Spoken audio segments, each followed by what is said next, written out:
If you're a business owner wanting to blow up your brand and go viral, you're in for a treat. Welcome to Fairy Headquarters, where our fairies work tirelessly to show you how to make funny ads and organic videos that are magical. In fact, when you click that link below, our fairies will love showing your business how to make fun viral content so much that we don't even want to take time off. Hey, I gotta go. My wife, she's giving birth. Anyway, listen up. I want to invite you to sign up below so we can show you how to make fun viral content to explode your business. And guess what? This is all brought to you by our incredibly dedicated fairies who all absolutely adore their work environment. We have to work non-stop. We don't even have a fairy bathroom, and we're not allowed breaks. We have to either wear a diaper or use the bucket of shame. Our fairy boss makes us suffer.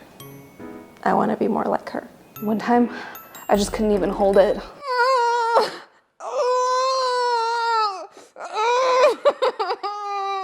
Now, I just wear the diaper. I recently ran out of video ideas, and she's gonna punish me by clipping my wings. Rules are rules, I guess.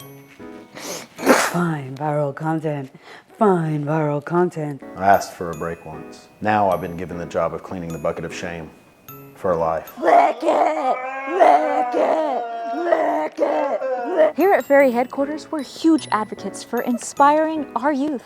That's why we've recently set up a fairy daycare, so we can teach them valuable lessons like how to work 16-hour days without breaks, how to go long periods of time without eating or drinking. We call it intermittent fasting. And we have a very special place for when our kids need to rest or do nap time. So there you have it. Click that link below and we'll show you how to make funny viral content to blow up your brand straight from Fairy Headquarters, where creativity never takes a break, just like our fairies. If you're on a mission to stop making boring content and finally make your business known, sign up below. Don't forget, we are the Fairy Headquarters, where your content is more important than their lives.